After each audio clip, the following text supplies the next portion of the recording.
Hello Observers, masih bersama dengan saya Denny Darko dan Dr. Sumiastri Purwanti, dan kita masih di Forensic File. Dok, ini kita buat pertama kalinya di luar ya? Iya, tempat transit jenazah. Transit jenazah, jadi jenazah pun bisa transit. Ini adalah tempat di mana, bagaimana dok? Kalau kemarin di dalam itu kan, kalau terpaksa memang harus dilakukan otopsi atau ada pemulasaraan, di sini ini berarti sudah melalui tempat yang di sana? Bukan, di sini itu kalau ada pasien meninggal dari rumah sakit. Oh, nah, oke. Di sini kalau yang meninggal dari TKP, korban-korban entah itu pembunuhan, bunuh diri atau kecelakaan, langsung ke kamar jenazah. Oh. Di sini transit yang jenazah dari rumah sakit. Oh, baik. Perawatan. Okay. Berarti yang memang sudah melalui satu tindakan medis ya? Iya. Akan kemari? Iya. Oh, oke. Nah, kalau nggak dari rumah sakit, langsung direct masuk ke tempat ya, postmortem ini ya? Iya.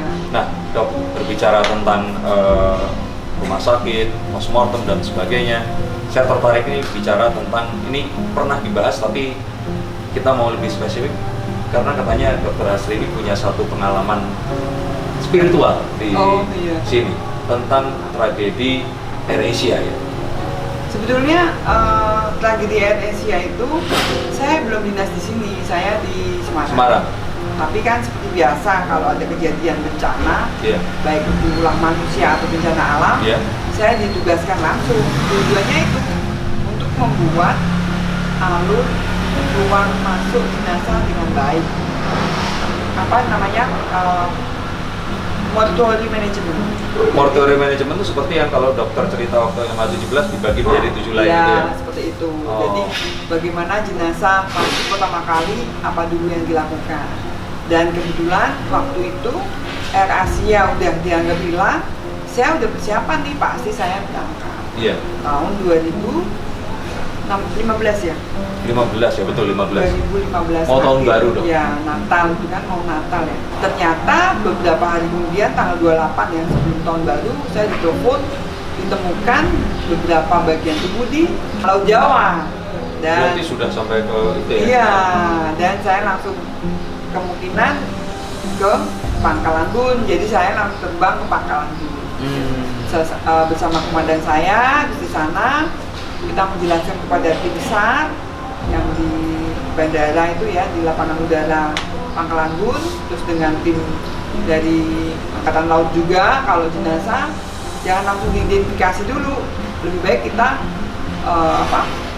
periksa dengan baik, betul nggak jenazah ini sesuai KTP, nama ini sesuai ID card ini kan tidak mesti ya kan, namanya orang meninggal bersamaan dan mungkin aja body partnya terlepas atau propertinya terlepas, ternyata pas ditemukan jadi satu kan, itu bisa aja kan, nggak pasti dia kan, dan bisa menempel ke jenazah yang lainnya. Dan hari kelima keenam tuh jenazah pasti hampir sama karena proses pembusukan bekas semua.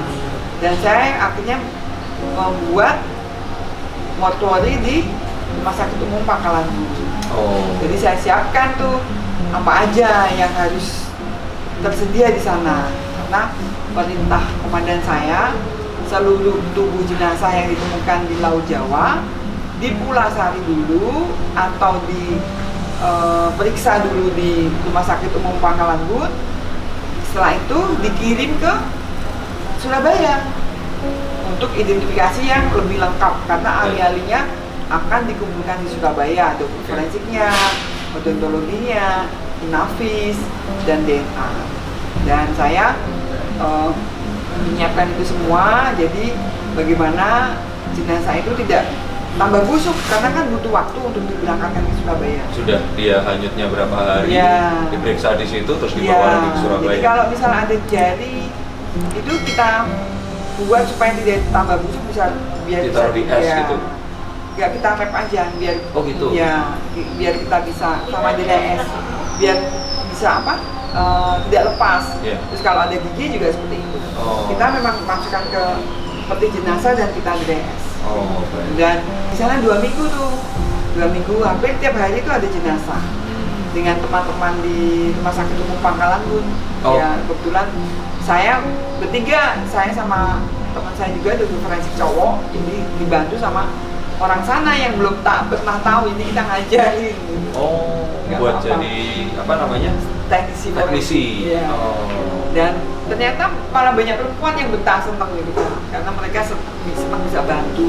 Loh, itu mereka warga sipil.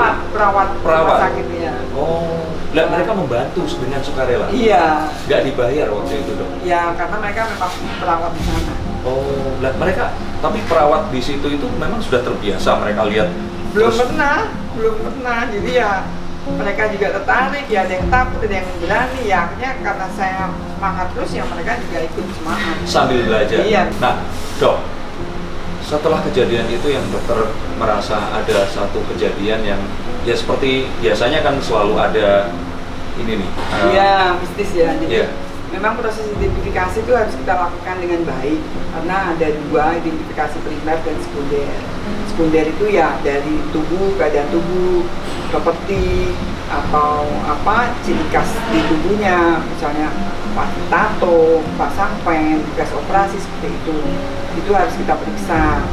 Makanya kita harus otopsi, kalau tidak nggak tahu kan seseorang itu mungkin pernah dilakukan operasi di Betul. tubuhnya. Betul. Setelah itu identifikasi primer itu ya sidik jari, gigi dan DNA. Oh iya. Tapi karena di laut cepat busuk kan pasti di jari kan lebih Susah. Terus gigi paling Iya. paling awet itu kalau ketemu mungkin bagian tubuh dari kepala. Itu kalau ada giginya ya alhamdulillah. Kalau nggak ada ya kita akhirnya lari ke DNA. Setelah itu beberapa hari ternyata sudah banyak seluruh expert kumpul di Surabaya, Iya. di kota Surabaya, di rumah sakit Bayangkara Jawa Timur dari Surabaya, rumah sakit Polri juga di Surabaya, dan semua teman-teman kita yang dari forensik Polri udah men-setting semua kamar jenazah sampai penyimpanannya, sampai petinya, karena kan ini kebanyakan satu keluarga yang pergi, Oh. satu keluarga yang hilang kan. Berarti antemortemnya agak susah ya. Iya, antemortemnya agak susah. Oleh karena itu tim antemortem juga bergerak dengan bagus dan mereka mengambil sampel DNA dari benda-benda pribadi yang ditinggalkan di rumah. Mungkin dari sisirnya, bekas baju kotornya, jejak sepatunya atau helmnya, itu tim antemortem yang DNA.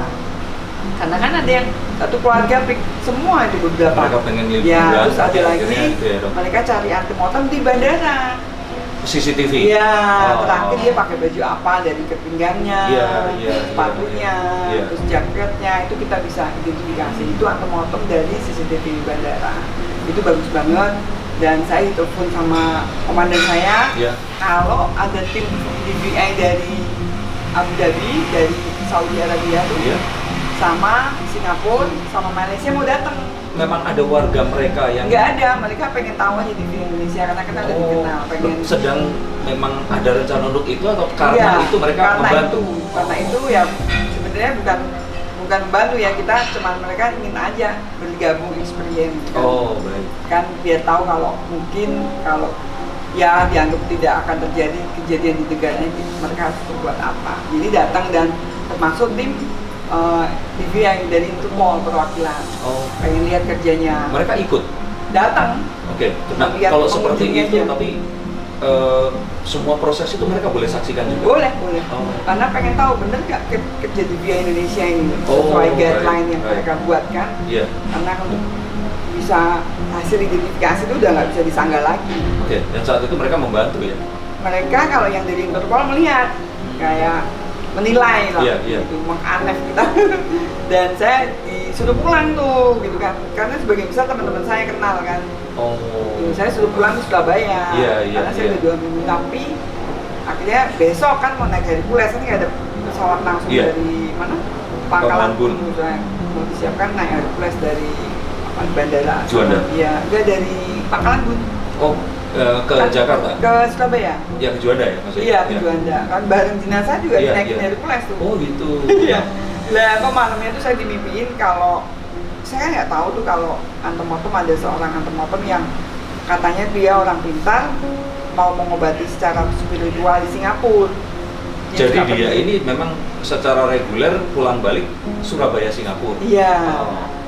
Dia datang dalam mimpi saya kalau besok ditemukan dia itu datang ke mimpi ibu dan mengatakan kalau jenazahnya akan ditemukan. Iya, kalau saya akan ditemukan besok, ibu jangan pulang dulu.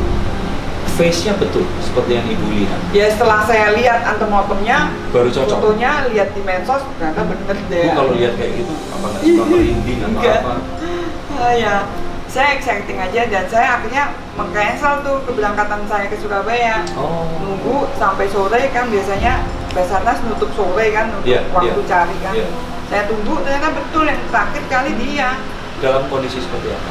Kondisi bagus, maksudnya dari apa wajahnya masih agak kelihatan kalau itu dia. Hanyut berarti dia. Iya.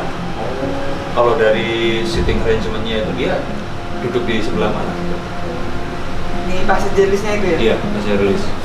Saya nggak lupa, saya Nggak nggak ingat ya. hafal. Tapi dalam kondisi itu ya. Iya, Karena tapi kan saya pesawat, masih bisa ngenalin itu Iya. dia yang datang dalam mimpi saya. karena pesawatnya sendiri kan nggak pernah diketemukan gitu ya. Iya, yang entah meledak di atas atau di bawah pesawatnya nggak. Oh. Tapi saya pikir di pesawatnya itu masuk ke dalam. Jadi memang menukik tajam Iya. masuk ke dalam laut ya dok? Iya, kalau enggak kan memang banyak terjadi.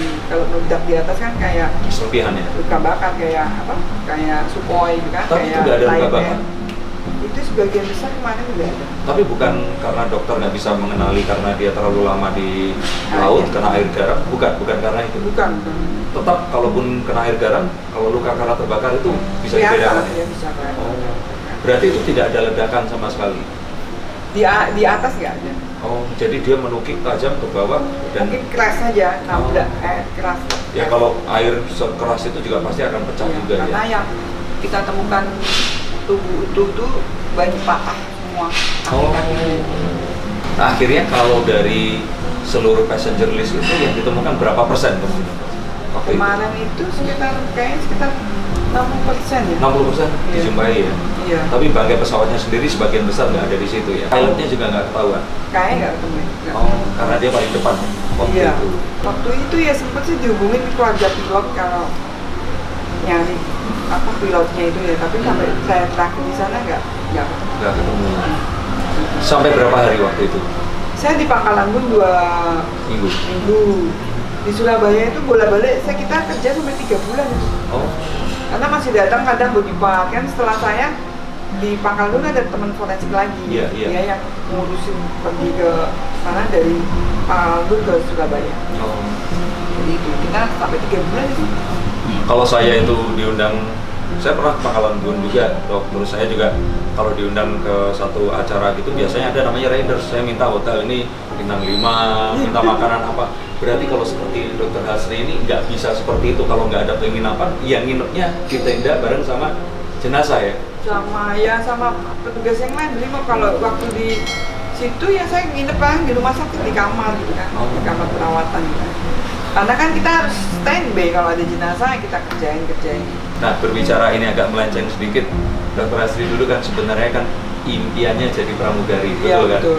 Pas melihat kecelakaan melibatkan pesawat terbang seperti itu, keinget nggak sama impiannya dulu? Keinget sih, tapi ya ternyata memang menakutkan juga jadi pramugari. Iya. Jadi ada resikonya sendiri ya? Iya. Terima kasih tadi sudah berbagi tentang kecelakaan tragedi AirAsia. Iya. Semoga ini jadi satu hal yang ya mungkin ada di sini yang keluarganya juga pernah bertugas atau menjadi orang yang terlibat atau malah mungkin hilang di situ juga. Saya ingin mengucapkan berduka cita dan ya semoga ini banyak pembelajaran yang bisa kita dapatkan dan boleh nanti lain kali kita ngobrol apalagi tentang buku-buku yang ibu pegang ini. Maka dari itu karena masih banyak, kalian jangan kemana-mana, tetap tonton Forensic File dan ada pesan spesial dari Dokter Hasri untuk kita semua. Apa dok? Jangan berasumsi sebelum mendapatkan bukti. Bukti. Salam forensik. Sampai jumpa.